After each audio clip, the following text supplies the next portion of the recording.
Hey there, today I've got a question from a listener. He emailed me, and I'm going to read it to you.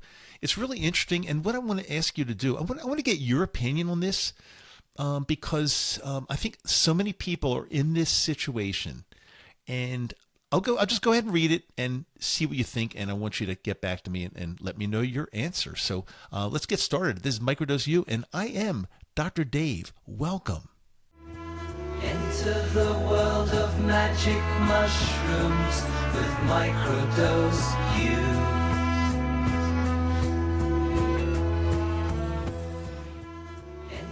U. Hey there, welcome, Microdose U, Dr. Dave. Let's get right into this. Just real quickly, if you're brand new to me, welcome to our beautiful Nakama, and go check the show notes. I've got some really, really important links that you're going to definitely want to check out. So that'll give you so much more information. And I publish a brand new podcast here every Wednesday and Friday. But let's get right into this. I'm going to read a question from a follower. And to protect this follower, I'm going to go ahead and change some of the details. They're not going to have any effect on the overall question, but just to protect, and you'll see what I mean. But so anyway, this follower is 31 years old. His name is Brian, and let's go ahead and read his question. Brian says, I've tried both microdosing and macrodosing a number of times in the past with very mixed results. I've been with my girlfriend for about 5 years now. I met her a couple of months after breaking up with my ex, which I now realize may have played a factor in all of this. She's a lovely person, absolute bundle of joy, brilliant mind, creative soul. Her creative side is what probably caught my attention in the first place.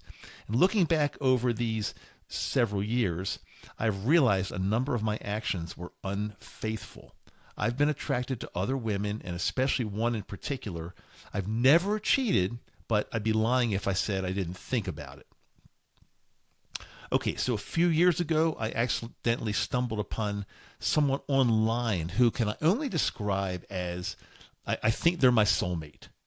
I've been secretly chatting with this person over text ever since, and I can never keep this person out of my head for very long. We just have this indescribable connection, even though we've never physically met, even though I am in a relationship with someone else.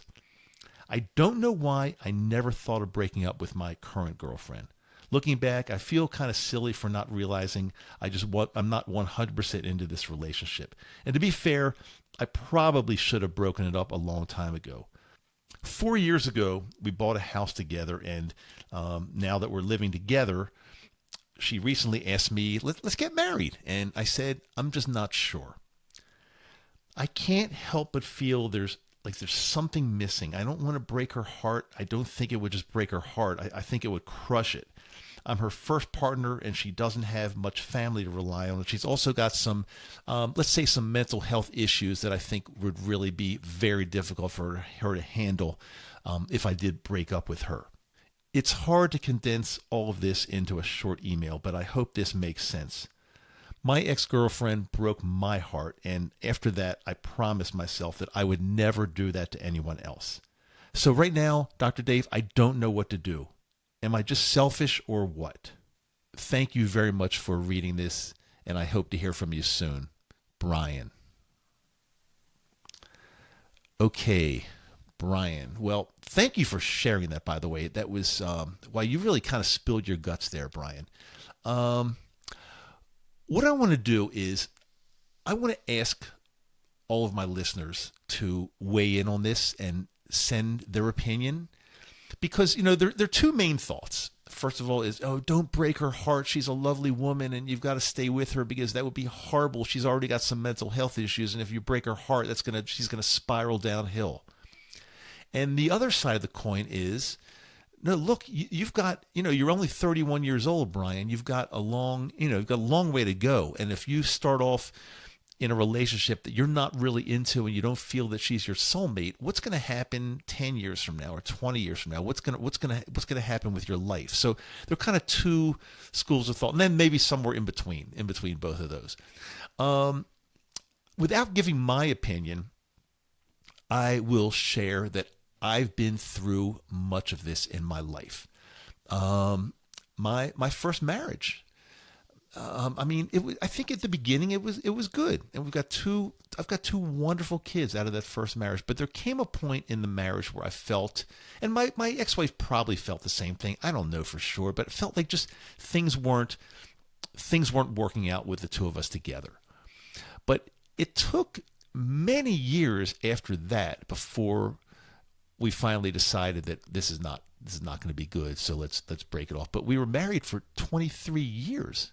And if I can look back now, I would say at least somewhere in the middle of that, let's say after 12 or 13 years,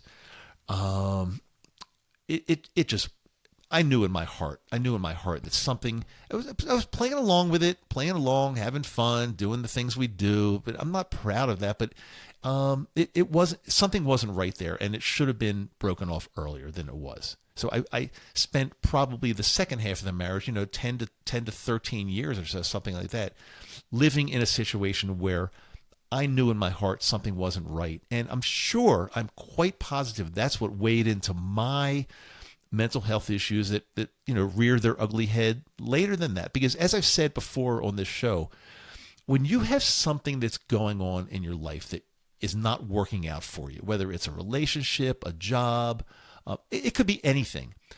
If you don't do something about it, you're like, it's storing things inside your brain somewhere, negative things, negative energy somewhere, and eventually, even though you try to hide it, even though you try to mask it, even though you try to pretend to the rest of the world that everything's fine, eventually it comes back to get you. I promise you that. And also with my profession in dentistry, I would say almost from day one, even in dental school, I just felt that, okay, I'm in dental school, I'm doing well, it's not that difficult, I can get through this, I can be a dentist, but I knew in my heart it wasn't exactly resonating with me. And was this something that I wanted to do for the rest of my life? Practice dentistry, sit in a treatment room all day long, seeing patients one after the other, all for the rest of my life? No. Now, I'm not saying that's bad. Dentistry is a great profession. It wasn't resonating with me. And so that's also something that, I tried to sweep under the rug. I tried to make it look really good, but it was, I was racking up negative energy points in my brain somewhere from my marriage, from dentistry, probably from other things as well. And ultimately, many years later, they came back to like, wham, hit me really, really, really hard. And that's why I've spent the last 3+ years trying to get over all of that. My mental health issues that I would call PTSD. I definitely had trauma from my marriage and from dentistry. I did. I mean, I was traumatized. And again, I'm not throwing anybody under the bus. I'm not throwing my ex-wife under the bus. She's actually a really good person, and she's a fantastic mother to our kids. Fantastic. But sometimes you have to realize that something's just not working out. And the same thing with my dental profession. I mean, I realized that luckily I was able to segue or morph that into something else I was doing as far as becoming a dental speaker. I traveled the country in North America speaking to dental audiences, and that was a really great thing to do as opposed to sitting in a treatment room just working on patients all day, every day. It was a great gig. But that ultimately got old for me as well. But it took 20 to 30 years, so I had a really good run with that.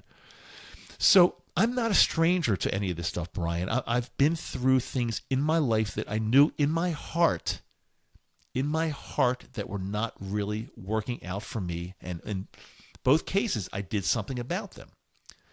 Later, but a little late, but I did something about them. I mean, looking back, should I have just in dental school when I realized that this just isn't resonating with me? Should I have quit dental school? Well, that would have been difficult. My father was paying for my education. I was in my early 20s, in something that how can I tell people back then that I'm just getting out of it? I was a kid. It's very difficult to do that. But now looking back as an older adult, maybe I should have. I don't know. Probably yes. But what would I have done with my life? I don't know that either, because I was not really focused. That's a whole nother story that I can get into sometime, but I just wasn't really focused. So anyway, getting back to Brian and his situation, what do you all think? What do you think he should do? He's very clear that this is a very nice woman, but he feels that she's not his soulmate, and he's only 31 years old. What should he do? Should he break her heart? And it sounds like it would be a very bad heartbreaking, very bad.